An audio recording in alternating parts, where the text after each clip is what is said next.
Reka tubahe ikaze mu biganiro byacu abakurikiye channel yacu y'Ibiriho TV, ariko kandi tubifuriza ibihe byiza aho mugiye muri mwese aho mutandukanye muri mudukurikiye. Ni Ibiriho TV ibagezaho ibiganiro byinshi bitandukanye kandi turabizi ko mubikunda kandi bigomba kubafasha gutera imbere. Rero kuri screen yanyu murabona umugabo umaje gukura, umusaza twemera umenyere mu itangazamakuru, araza kutwibwira abatamuzi ariko benshi ndizera ko bamuzi. Tubahaye ikaze muri iki kiganiro cyacu kuri Ibiriho TV. Murakoze cyane. Nitwa Rwanyange, nkaba ndi umunyamakuru, maze imyaka irenga 12 mu itangazamakuru, nkaba ubu ngubu ndi umwanditsi mukuru w'ikinyamakuru Panorama. Hanyuma tubahaye ikaze kuri Ibiriho TV. Murakoze cyane. Turimo gutangira ibyo byose umuntu yumvisha izina ryawe, benshi barakuzi bagiye bakumuhura cyangwa se hari ibiganiro byinshi wagiye utanga ku maradiyo atandukanye, hari social media wagiye ukoresha, ariko ubundi antere mu buryo bwagutse umuntu ashaka kumenya avuga ko ari indi. Byaba ari birebire kuvuga ngo umuntu yamenya ko ndi umunyamakuru, nkagira uruhare mu biganiro byinshi bita haba kuri radio haba no kuri televiziyo, benshi tugiye duhuriraho, hari n'abo duhurira mu nzira, akaza kansuhuza yishimye cyane, mu kanya gatatu wanyirengagije nanjye mbona ntamuzi, ariko nyuma naza kubabwira se uyu kurikira televiziyo ati niho nakubonye koko. Abenshi bagahita bambwira n'amazina. Akenshi burya uhura iyo uri kuri televiziyo uhura n'abaturage b'igihugu cyose, isi yose, nkuko wenda kuri channel yanyu nabwo ubwo n'isi yose tuzahura, hari uwo tuzahura mu nzira, aho tuyu muntu ndamuzi arimo kunyirengagiza, ariko ntabwo ari wara kumwirengagiza ko we abakubona ariko utamubona. Harimo umuntu yakwibaza antere ubundi yavukiye he, ni muntu ki mu by'ukuri? Ibyo nabyo abadukurikiye bifuza kubimenya nk'umuntu wamenyekanye mu itangazamakuru. Ndamenyekanye mu itangazamakuru mvuye nakoze muri secteur, nakoze mu rubyiruko cyane cyane muri siporo, twabagiye mu rubyiruko muri siporo, muri football abenshi turaziranye baranzi.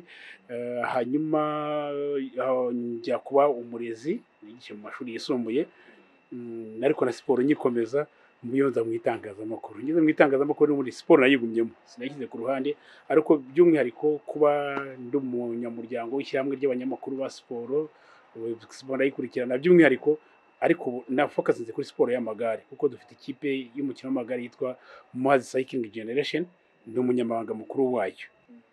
Antere twakwiyambaje turi mu bihe byo kwibohora kw'igihugu muri uku kwezi kwa karindwi. Urabizi u Rwanda nibwo ruba rutangiye gusubiza amaso inyuma, rukibuka uko urugamba rwo kubohora igihugu rwagenze, tugasubiza amaso inyuma tukabona ko hari byari biboshye Abanyarwanda. Hashize imyaka 27 nawe umaze igihe kinini mu itangazamakuru, wowe kwibohora kw'Abanyarwanda ukubona ute muri rusange? Kubera ko Abanyarwanda iyo umuntu avuze ngo tugeze mu kwezi kwa karindwi, ukwezi ko kwibohora, njye ntabwo ari kumifata. Kwibohora ni bya buri munsi bihoraho, ubwo ni ukwezi tubyizihizamo, ariko burya buri munsi uko bwije uko bukeye ubukiri muri iyo ntambara. Iyo uryamye akenshi burya kuryama ukabona ngo usinze nta kintu utekereje, udasubiza amaso inyuma ngo ubanze witekereze ngo uyu munsi nakoze iki, ejo kuzabona icyo ukora bizakugora. Naho niba ugiye kuryama banza ufata umwanya wo gutekereza kuri ko kwibohora, ufata umwanya wo gutekereza uyu munsi wose, urugendo rw'umunsi wose ni iki nakoze, none ugatangira no gutekereza kuri gahunda y'ejo. Icyo gihe niyo usinziriye, iyo wicuye nibwo utangira gutekereza neza, ya gahunda yanjye narayishyize mu bwonko bwanjye nzakora ejo ndayikora gute. Kwibohora rero hari byinshi Abanyarwanda bamaze kugeraho, byinshi mu nzego zose, ufashe mu bukungu, ufashe mu mibereho myiza, ufashe mu butabera, hari ibintu byinshi bimaze kuba, ibyinshi bigaragarira amaso, ibindi biba biri mu mitekerereze y'abantu, ahubwo bikagaragara mu byo bakora. Urumva ubunyuzemo muri rusange. Reka wenda duhere ku uburezi bw'u Rwanda bwagiye butera imbere. Ibyo byose uri umuntu mukuru, hari uburyo wabayeho mbere ya jenoside yakorewe Abatutsi mu 1994, n'ubu ngubu ku myaka yawe hari uburyo wagiye ubona ibijyanye n'uburezi bw'u Rwanda. Wabubonye ute mu by'ukuri kuva umaze kumenya ubwenge? Ubona gute uburezi bw'iki gihe mu bijyanye no kwibohora bwo? Ubona butera imbere gute, budindira bute se, cyangwa se bukeneye iki, burava he bujyaye? Uburezi wenda mpate ku myaka mfite, natangiye ishuri ndi mutoya, nkurikiye abandi njya ku ishuri barandeka ndiga, ariko nkanjye natangiye ishuri nigira munsi y'igiti nicaye ku ibuye, duteye intambwe batubehera udusambi twicara ku matafari. urumva umuntu wicaye munsi y'igiti rero indege yarazaga mwarimu ntabakigishije aho twari dutuye niba twari turi umuntu yabyita umuhanda w'indege imodoka kuhagera byari bigoye ariko iyo yahitagaho ubwo kabaga kabaye mwarimu ntiyabakigishije none ibaze ubwo burezi bwari bumeze gutyo iyo imvura iguye mwarirukankaga mukajya kubyigarira mu gashuri kari aho ngaho byabaga ari ikibazo cyangwa se abandi baturanyi bari hafi mukajyayo byabaga ari ikibazo n'urugendo rwo kujya kwiga rero kujya kwiga byari urugendo rurerure ntabwo uyu munsi icyo gihe kujya kwiga byari urugendo rurerure uzabaze nk'umwana ajya kwiga mu mashuri abanza azakora ibirometero nk'icumi ajya kwiga ni ikibazo gikomeye kugira ngo umwana yige imvura yaguye urwo ruzuba urunsi n'inyamaswa mugahura nazo ku buryo hari abo zishobora kugirira nabi byari urugendo rurerure ariko noneho n'icyo gihe mu kwiga abantu babaga mu ishuri ari bato hari ababaga mu ishuri ari batoya ishuri akarita abantu ukababura abandi ugasanga kwiga nta nicyo byamumariye ariko noneho wajya mu mashuri yisumbuyeho bikaba ibindi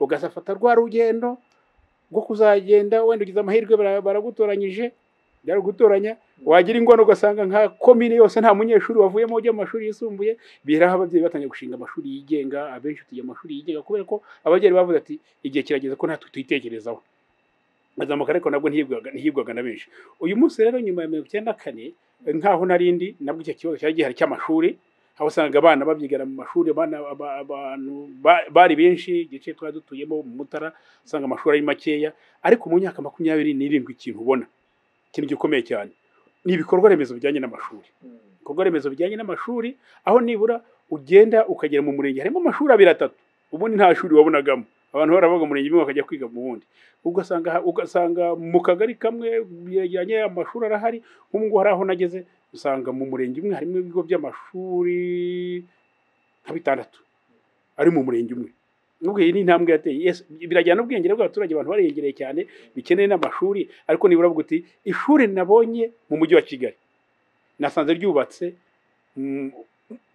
Kanjongo ndagera ku Nkombo nkasanga ishuri ryubatse mu mujyi wa Kigali nagera iyo ngiyo za Rukomo ugasanga hari amashuri meza yubatse nk'ayi Kigali ibikorwa remezo kabisa bijyanye n'amashuri birahari kandi bimeze neza ari nacyo cyambere gira uruhare mu myigire y'abana ikindi gikomeye ni ugusubira kw'abana ku ishuri umwana yata ishuri bakajya kumushaka agasubira mu ishuri ugasanga n'abantu bakuze barimo kwiga nibura bigaragaza ko hari intambwe yateye ikiba gisigaye ni ukureba ibyo bigwa bijyanye n'isoko ry'umurimo nicyo kiba kirimo gikomeye aho nibura uyu munsi mpera ku bana batoya nanjye mfite usanga ibyo barimo kwiga nkasanga ibyo nigaga ndi mukuru uyu munsi barabiga ari abana bivuze ko nibura hari icyo barimo kuzamura ejo ku isoko ry'umurimo ko hari ikintu bafite gikomera hari aho bageze uburezi rero navuga ko bwateye intambwe ishimishije cyane ahereye ku bikorwa remezo amashuri yegerejwe abaturage umwana w'imyaka 3 arajya ku ishuri ubundi bitarabagaho ngasanga nibura umwana arasoma amashuri ari mutoya kandi no kujya kwiga muri za kaminuza zabaye nyinshi abantu bajyamo kwiga kiba gisigaye ni ugusesengura turebe abo bose bagiye muri kaminuza niki bakuyemo kije guhindura ubuzima bw'umuturage nicyo kiba gikomeye aho ubuzima bw'umuturage uyu munsi butoroshye bitewe nuko abantu barimo kwiyongera umunsi ku munsi umuvuduko w'abantu ni muremure ubutaka ntibwiyongera none twagombye kubanza kureba ese abiga muri kaminuza barimo kuzana igisubizo kijyanye n'ubwiyongere bw'abaturage n'ubutaka butiyongera bihita bihura n'imibereho yabo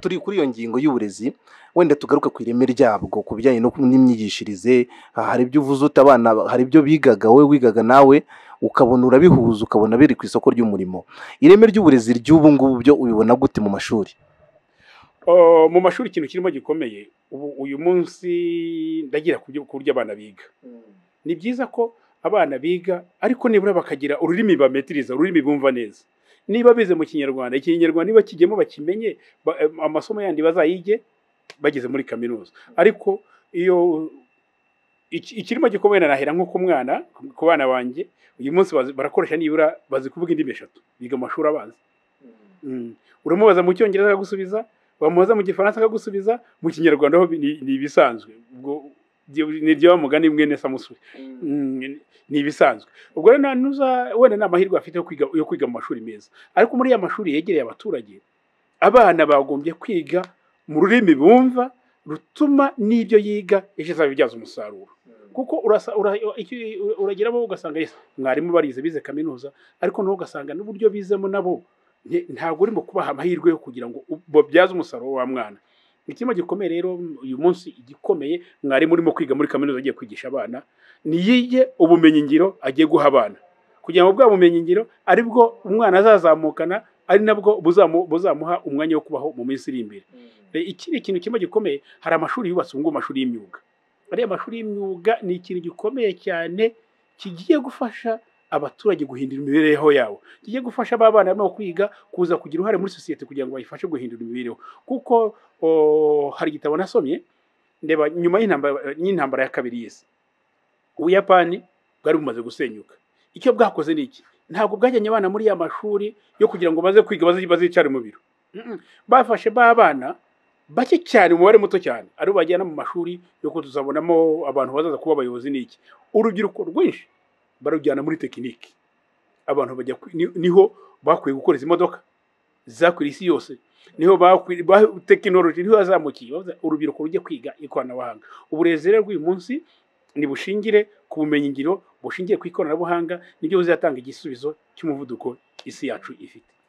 Hari icyo abantu bajya bavuga bati abanyeshuri b'u Rwanda benshi bategurwamo kuzavamo abakozi beza. Umwarimu akakwigisha avuga ngo nujya mu kigo runaka uzajya ukora wubahirize gahunda za boss n'ibindi nk'ibyo. Ibyo bintu waba nawe ari wemeranye n'abo bantu kuba umuntu bamuteguramo kuvamo umukozi mwiza kurusha uko bamuteguramo kuba rwiyemezamirimo mwiza? Burya uteguye umuntu kuba umukozi mwiza uramuteguramo kuzajya kuba muri we urumva ko azagomba kuzashaka akazi uko byagenda kose. Ubwo nta kindi urimo gusa nk'utegura umuyobozi. Ubuyobozi ntabwo bwibwa.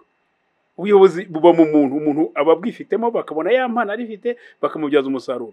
Abigisha bose nibyo narimo kuvuga, bigisha barimo kurema umuntu ugiye guhangana n'ibibazo by'umurimo biri ku isoko. Yumve ko ibyo yize nk'umuntu urangije kaminuza niyandika igitabo yandika ari gishobora kumuha amahirwe kujya kwihangira umurimo.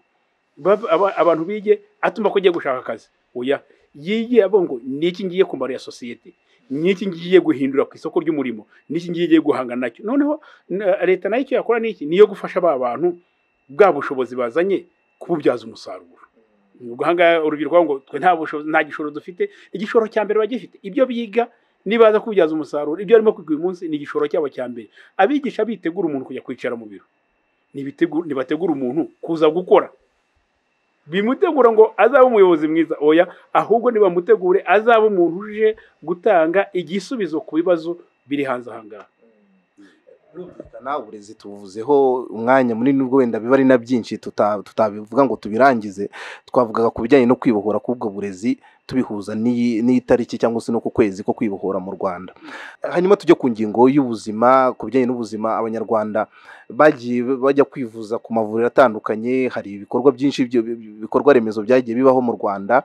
Ku bijyanye no kwibohora muri sekiteri y'ubuzima, yo Antere Rwanyange bibona ate?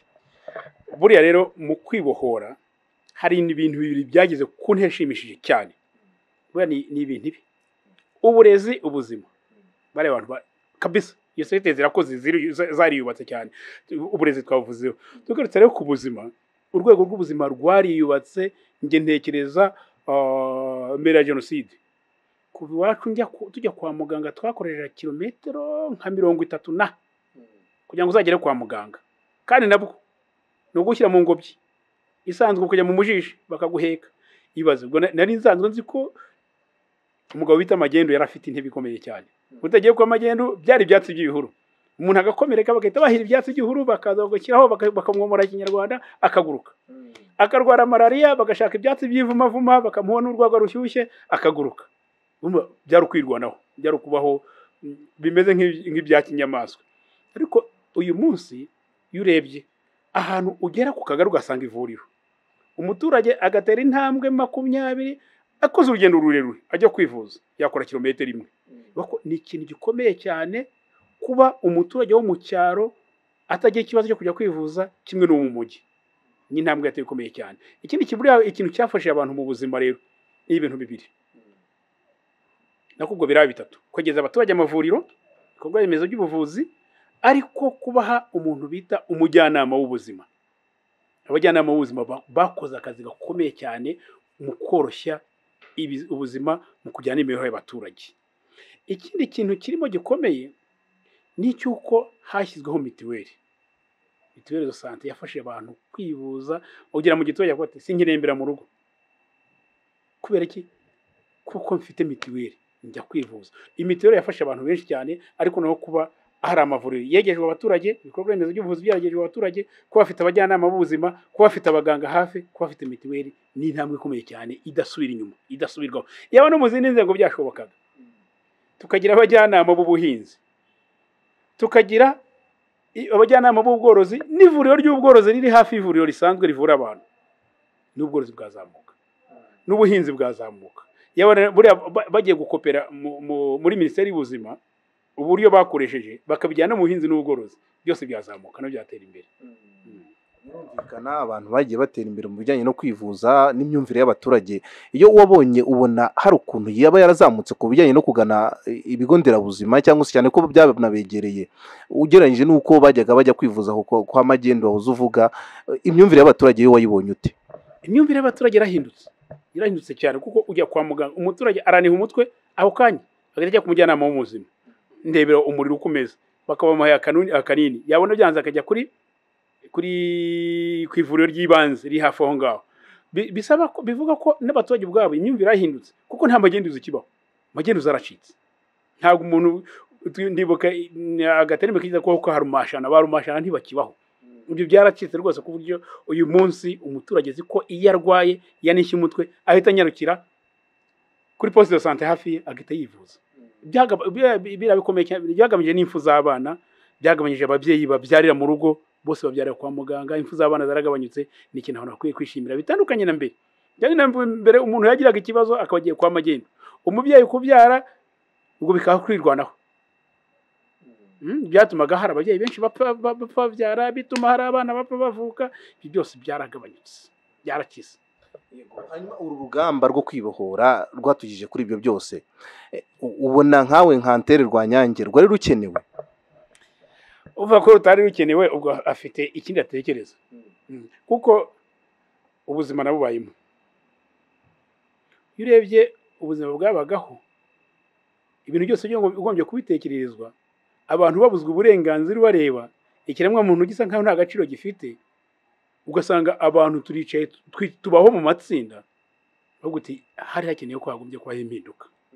Ntakeneye ko habaho impinduka. Urebye urwango rwari mu bantu, urebye uburiya umugambi wa jenoside wacuriwe mu bushorishori yengeye mu buyobozi ariko uraza kwizwa mu baturage. Noneho ugatekereza jenoside yakorewe abatutsi ibaye, abanyarwanda bapfuye uko bangana.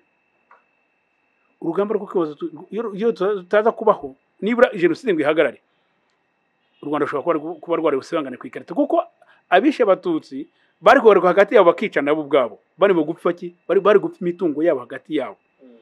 Uyu munsi ariko iyo urebye ukavuga uti nyuma ya jenoside yakorewe abatutsi abanyarwanda babanye bati, uriruhuse ugiti amen.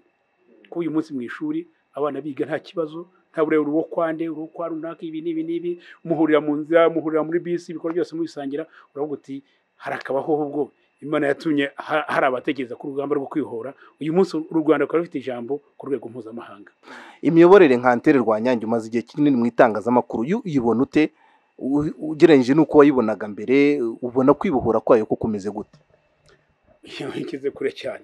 Ubu ni mbere habagaho abategetsi, kandi ijambo umutegetsi n'uburyo buvuga ndavuze ntabwo bisubirwa, uretse ko n'ubu ngubu hari abateye batyo, ariko iyo ni kamere iba mu muntu. Ariko icyo ko twakwishimira n'ubuyobozi abaturage bagiramo uruhare mu kwifatira ibyemezo, kuko uyu munsi ntabwo umuyobozi w'umudugudu abwira abaturage ngo byanze bikunze murakora umuganda hariya. Oya, baricara ubwabo bakareba, n'abaturage ubwabo bagatanga ibitekerezo. Nanjye aho ntuye ntanga igitekerezo, ariko muyobozi ndabona umuganda dukwiye kuzakora kuri iki, ndabona cyaba igisubizo, kandi igitekerezo cyawe bakacyumva. Aho abaturage rero bagira uruhare mu gufata ibyemezo, niho uzasanga aho umuturage afite uruhare mu gufata ibyemezo abaturage batera imbere.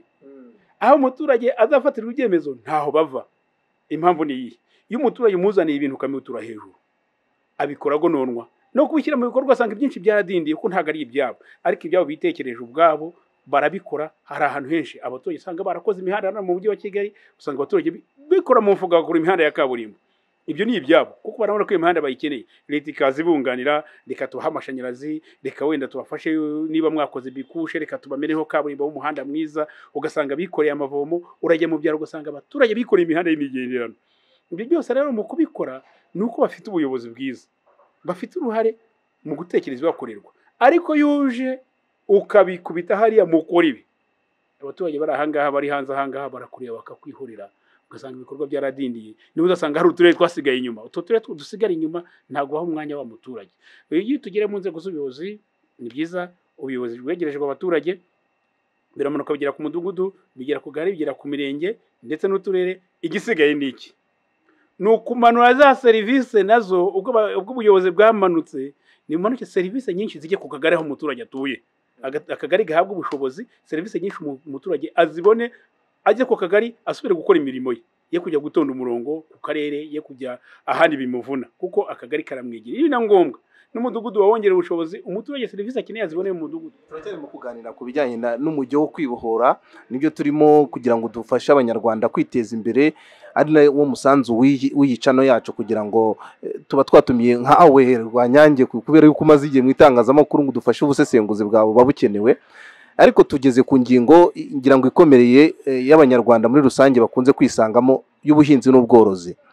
Ubuhinzi n'ubworozi ntekereza ko abanyarwanda benshi barya kubera yuko abantu bahinze, ni bakeya bakoresha ibyo mu nganda, ndetse n'ibijyanye n'ubworozi benshi tubabona banywa amata, tubabona barya inyama n'ibindi bitandukanye. Ubuhinzi n'ubworozi byo mu bijyanye no kwibohora, umunyarwanda wamubonye ute aho umajije kumenyera ubwenge cyangwa se ni experience wakuye mu itangazamakuru? Ubusesenguzi bwawe bushingiye ku ki kwibohora kuri iyo ngingo? Ugeze ku ngingo ikomeye. Buriya ubuhinzi n'ubworozi niyo mibereho y'abanyarwanda, si n'abanyarwanda bose, burya n'isi yose. N'isi yose ahubwo twebwe tugira ikibazo cyo kuba dufite ubutaka butoya, ubworozi bwacu bukaba ari butoya, n'ubuhinzi bukaba ari butoya. Abandi usanga bafite imirimo ingana nk'uko u Rwanda rungana, ari ubuhinzi gusa nta kindi kintu kirimo. Twebwe noneho ikibazo kibamo, usanga igihugu cyacu ni gitoya, ubuhinzi bwacu buracyari gakondo, ubworozi bwo hari intambwe bimaze gutera. Wenda reka mvuge icyiciro ku kindi. Iyo dufashe nk'ubuhinzi, mu buhinzi turacyari inyuma cyane, kuko politiki yo guhuza ubutaka ni politiki nziza, ariko ishyirwa mu bikorwa ryayo ryaragoranye, kuko abayishyiraga mu bikorwa benshi batayumva. Impamvu batayumvise ni iyi: usanga umuyobozi w'inzego z'ibanze usaba abaturage kwishyira mu bikorwa iby'ubuhinzi nta hantu ahuriye nabyo. Yarize, yiga amategeko, ajya kuba gitifu w'umurenge, 99% ari ubuhinzi. Ibya bintu biramugoye. Uriya muturage hariya wumva ubuhinzi utananavamo kakantu ke kisuka, biramugoye.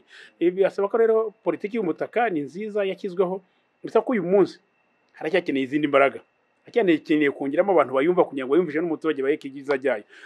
Hari uburyo bwo kuhira imyaka, buracyagoye cyane cyane kuri ibikorwa remezo. Dufite amazi menshi ariko ntarabyazwa umusaruro uko bigombye, kuko iyo ufashe nk'intara y'Iburasirazuba, mu biyaga biri mu Rwanda nka 36 cyangwa hari biraho, mu biyaga byose biri mu Rwanda, ibiyaga 3 nibyo bitari Iburasirazuba, nuvuga ko ukuyemo Burera na Ruhondo n'Ikivu, ibisigaye byose byuzi mu Rwanda bibi Iburasirazuba. Iburasirazuba rero bwakabaye ikigega cy'ubuhinzi n'ubworozi, ku buryo beza amezi 12 kuri 12 bakoresha aya mazi biyaga. Ibikorwa remezo ntabwo birahagera ku buryo haba koko umusaruro ukenewe uhagije igihugu. Ibi byose ariko nubwo abantu barimo kurwana nabyo ngo bishyirwe mu bikorwa, hari imbogamizi zikirimo. Nko mu majyaruguru tuzikora ikigega cy'ibirayi, uyu munsi ibirayi ntabwo rihagije isoko, bivuze ko abaturage bacyakeneye ko imbuto y'ibirayi yongerwa ikaba nyinshi, kugira ngo noneho no ku isoko biboneke. Bituma rero bisaba ubundi bushobozi, bisaba abo bireba kongeramo imbaraga. Ikindi kibazo gikomeye uyu munsi kibangamiye ubuhinzi n'ubworozi, nubwo turimo kugishima ko ari iterambere, ni ubwiyongere bw'abaturage. Ubwiyongere bw'abaturage burimo kujyana n'imiturire. Imiturire ibangamiye ikintu bita ubuhinzi n'ubworozi, kuko ahantu habyazwa umusaruro, ibyari bitunze abantu byose ubu ngubu barimo kuhatura. Bisaba ko leta yagafasha ingamba. Uyu munsi hari imidugudu y'icyitegererezo bashyizeho hirya no hino mu turere. Nta kwita imidugudu y'icyitegererezo. Ubu icyo nita imidugudu y'icyitegererezo ni imidugudu 2 gusa ku bwanjye. Ni umudugudu uri hano hirya mu murenge wa Kigali aho bita Noruveje, ni umudugudu wuzuye mu murenge wa Kinigi. iyo niyo midugudu y'icyitegererezo. Abantu bature ku butaka butoya ubusigaye bubyazwe umusaruro. Ariko nibura uko biri ubuhinzi hari intambwe bwateye. Ubu uyu munsi turavuga niba twahinze ibigori iwacu abantu barabona akawunga bitagoranye. Turacyafite ibindi bigomba gukorwa, ariko nibura hari intambwe ubuhinzi bumaze gutera ku buryo niba twavuga tuti mu gihe gitaha niho amavugururwa hari ikintu kinini bizakora. Mu bworozi bwo haracyakeneye izindi mbaraga, kuko dukeneye ko umukamo wongerwa ku buryo ya mata uyu munsi litiro yaguraga 500 nibura izajye ku giciro cyoroheye umuturage izagure 300. Turacyagushimira kandi ku kiganiro ugumye kuduhereza. Turi mu cyari kuri cyane Ibiriho TV. Reka tuganire kuri siporo. Siporo nayo watubwiye kuyibamo. Siporo y'u Rwanda yo uyibona ute? Irava hikajya he? Abantu baribohoye mu bijyanye n'imyidagaduro muri siporo. Kuko siporo y'u Rwanda uyu munsi n'abantu benshi bayibona bakenera umusaruro. Bakeneye barasa nk'abakeneye kurya amacunga aryoshye batazi uko yatewe. Siporo yacu yagiye gupfa ipfira mu mashuri. Nuko ko mu mashuri yapfiriyemo duhere n'umujyi wa Kigali hano. Uragera ku ishuri ugasanga bateyemo indabo aho gutunganya ikibuga abana bazakiniramo. Gusa abana siporo zayikura he badafite aho yidagadurira? Ntibizashoboka. Uragezanga ubutaka babwujuje amashuri, nyamara bagomba kubaka amashuri y'ama etaje, ubutaka busigaye bukajyamo ibibuga. Umujyi wa Kigali cyane mbona cyawo aho niho kinatangira nabikomoje mvuga ko mutarimo kubaka amashuri azamutse ajya hejuru, mugabo uburenganzira abantu bakoka amashuri yo hasi, nyamara abantu bakeneye ibibuga. Kuko ibihari baramaze kubiteramo indabo, bano gushaka kubwiza bw'umujyi wa Kigali, nyamara ibibuga birakeneye. Ntabwo araho gusa nahani nuko ikibazo gihari gikomeye cyane. Ntabwo turimo kureba impano z'abana hasi bakiri mu mashuri abanza ngo bakure za mpano zabo natwe tuzizamura zikura, bazagera igihe igihugu kibakeneye dufite impano zigenza zihari. Ibyo nicyo kintu kibura. Turimo gukenera abaterete, tugashaka umuterete w'imyaka 20. Turakeneye abatwara amagare, tukagenera ubutwara igare imyaka 20. Twagombye guhera muri ya myaka mitoya. Tukaba tuzi ko niba ari muri football dufite abantu batoza abana hagati y'imyaka 5 n'imyaka 9. Dufite abatoza hagati y'9 na 12. Dufite 12, 15. Dufite ubwo 15 twamaze kugira mu makipe y'igihugu. Tugize muri babana imyaka 12 bafite championnat bakina bari mu ikipe y'igihugu. None abo ngabo bazavamo abazakina munsi y'imyaka 17, niba bazajya munsi ya 18, niba tuzabana munsi ya 23. Ebo bose ibyo byiciro cyose tutabifite, siporo yacu iracyari hasi. Bikeneye iki rero? Bikeneye ko Minisiteri bishinzwe ndetse na politiki y'igihugu bimanuka byegera aho impano zabo z'abana ziri, nta handi ni mu mashuri abanza, ni mu tugari dutuyemo, ni mu midugudu, ni mu mirenge. Aho ngo niho siporo izazahukira. Bafata abafite ubushobozi bose bajya ngo bafata abarimu. Buri kigo kigira nibura umwarimu w'umutoza wa football, wa volleyball, umwana abana bagende ku magare, abana amenye detection d'etat ku baterete. Ibyo byose tuzabigeraho. Ntabwo ari uko uyu munsi twakwishimira kujya mu marushanwa mpuzamahanga, ahubwo nyine navuga ko uyu munsi dufate nk'imyaka 5 tuvuge ngo uyu munsi turi muri 2021, muri 2026 tuzaba dufite ikipe imeze ite. Aricyo tureba. Twireba ngo uyu munsi ni ngo mu kwa 9 tuzakina, ngo reka dushaka abana. Mu kwa 9 kwa 2025 26 ndamfite abana bakina bameze bate, dutangiye tubategura uyu munsi. Hanyuma hari ibijyanye n'abanyamahanga bajya bakina muri shampiyona y'u Rwanda. Twagiye twumva amakipe amwe abahagarika akavuga ati tuzadukinisha abana b'abanyarwanda, bimwe bandi bakabinenga bakavuga bati abanyamahanga nabo batuma habaho ishyaka ryo kubigiraho abanyarwanda bamwe na bamwe bari ku rwego rwo hasi ugereranyije nabo ngabo. Wowe ku kijyanye n'abanyamahanga bakoreshwa muri shampiyona y'u Rwanda ukivuga hiki? Ubona bakenewe cyangwa se ubona nk'uko wari uvuze ngo pepiniere cyangwa se kuzamura abakiri bato nibyo byateza imbere football y'u Rwanda? Tugeze kuri football y'u Rwanda, abanyamahanga ntabwo ni foot gusa, ni na volley. U Rwanda nta peteroli dufite ngo ariyo ducuruza nk'ibindi bihugu. Tugomba gucuruza serivisi. Bivuze ko rero football uyu munsi nako sport uyu munsi nayigira serivisi, nayigira isoko, nkayifungura abantu bakaza n'abashoramari bakaza bakurikiye ya sport kuko ifunguye, kuko niyo serivisi ngo tugomba gucuruza. Ni ikintu kigomba kuduteza imbere. Nuko rero niba rero dukwiye kwicara tugategura ubukerarugendo bushingiye kuri sport. Ubukerarugendo bushingiye kuri sport nta handi buzava, nuko tuzafungura isoko, abanyamahanga bakaza, shampiyona yacu ikazamuka, ikagira ingufu, ikamenyekana ku rwego mpuzamahanga, abantu bose bakishimira kuyizamo. abantu bose bakishimira ko imikino yose ibera inahanga nibafungure dufungure duhereye kuri football dufungure duhereye kuri volleyball dufungure duhereye kuri basket ibintu byose nimara gufunguka nibwo n'abashoramari bazaza bari gushora muri ya mikino kubyeyi n'abakinamo muri football cyangwa se mu yandi makipe asanzwe muri discipline zitandukanye ubona abanyamahanga hari icyo bafasha abanyarwanda abanyamahanga barafasha ndibuka football y'u Rwanda igifunguye abanyamahanga bari muri nabwo arikomeye cyane kuko abanyamahanga icyo bazana batuma habamo guhangana mu kibuga n'umwana w'umunyarwanda urimo azavuga ati uriya munyamahanga ntazanyicaza ariko uyu munsi yaho ari yavuga ni njyewe uhari nta wundi uzansimbura ariko iyo bazanye umunyamahanga wenda tuvuge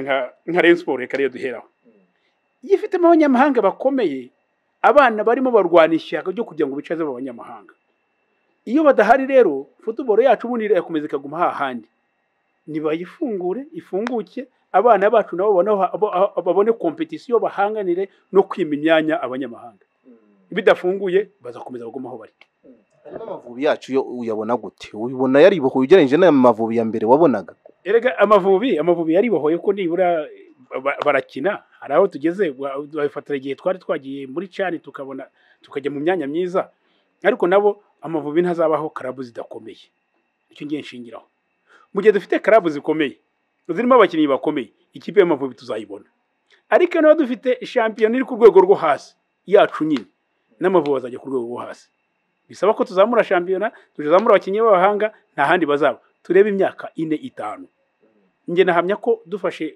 gahunda mu myaka 5 tuzaba dufite ikipe y'amavubi ikomeye ishobora guhangana n'izindi ziri imbere ku mugabane wa Afurika ishobora no gusohoka ku mugabane w'iburayi cyangwa mu gikombe cy'isi nta handi byava nuko dushobora kwiha gahunda y'imyaka 5 abana bavuye mu mashuri abanza baza bageze mu mashuri yisumbuye batangiye kuba abakinnyi mu makipe matoya ya junior abageze mu mashuri yisumbuye bazamaze kuvuga ati turakuze dushobora gukina ikipe y'igihugu y'amavubi y'abakuru naho nitutiha gahunda tuvuga ngo tugiye ashaka gufatira hejuru gusa umwana akimara kugera hejuru undi ko bamufatiye hejuru atazi ibyo arimo agahita mu stari football akaba yiritse ku musozo hanyuma tuganire ku itangazamakuru ry'u Rwanda ni naryo ubamo itangazamakuru ry'u Rwanda ryo uribona gutugereranyije nuko ryahoze ryo ryibohoye gute itangazamakuru ry'u Rwanda icyo nashima rimaze gutera intambwe bitandukanye kure cyane n'itangazamakuru rya mbere ya 1994 ryabagori rikorwa n'abantu babikunda gusa kuko uyu munsi habayeho amashuri y'itangazamakuru atuma mu itangazamakuru hazamo abanyamwuga babizi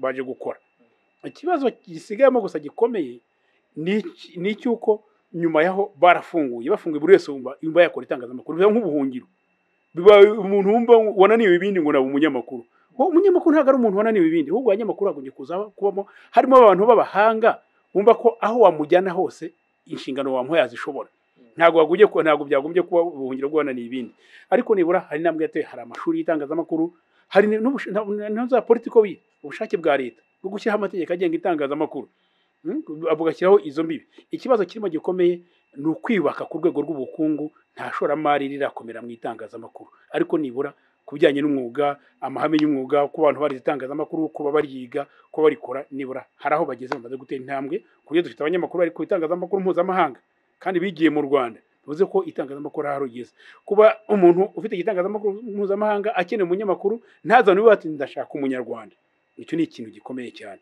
ubwo ikibazo gisigaye no gutekereza ku ishoramari ryo mu itangazamakuru kugira ngo naryo rizamuke nk'izindi nzego dusoza ni iki wabwira abadukurikiye kuri iyi channel yacu mu bijyanye no kugira ngo tugere ku iterambere hanyuma utubwire mu buryo bwagutse kugira ngo umunyarwanda yibohore birahasaba iki kwibohora n'urugendo mereye kuri channel nk'uko bivugaga ni byiza gutangira ni byiza kandi iyo umuntu atangiye bisaba ko ashyiramo imbaraga agakomeza icyo nabasabira no kudacika intege ni gukomeza mugakina imbaraga gucika intege ni gutsindwa kwa mbere nabasaba kudacika intege nkabifuza kwiterambere naho kwibohora rero ni urugendo kwibohora ntabwo navuga ngo birarangiye uyu munsi uburimo kurwana no kwihora ingo y'ubukene kurwana no kwihora ingo y'ubujiji kurwana n'igihugu gitera imbere kwibohora n'urugendo bisaba kandi urugendo umuntu atajyamo wenyine afatanya n'abandi buri wese mu rwego akoreramo akumva ko agombye guharanira ko impinduka akumva ko agombye kubaho iterambere waba ukora mu buhinzi waba ukora mu bworozi mu bwubatsi mu bubaji ufite umukoresha wawe ukorera uganira ko umukoresha wawe atera imbere, kuko natera imbere nawe uzatera imbere. Nukora udakora ushishikariye umurimo ukora, umukoresha wawe ntazatera imbere, nawe iterambere bizakugora. Bisaba rero ko buba ubufatanye bwa bose, buri wese mu rwego arimo akumva ko buri munsi hagombye kuba impinduka, kandi hakaba impinduka ziganisha mu iterambere. Turabashimiye rero abari badukurikiye kuri iyi channel yacu Ibiriho TV, kandi dushimiye Antere Rwanyange waduhaye iki kiganiro, ngira ngo mwumvishe ubusesenguzi bwe. Antere, turagushimiye kuri iki kiganiro duhaye. Murakoze cyane, nanjye ndabashimiye kuri uyu mwanya mwampaye. Twongera kugukenera nabwo uzitabira. Ni karibu. Turabashimiye cyane. Murakoze cyane namwe.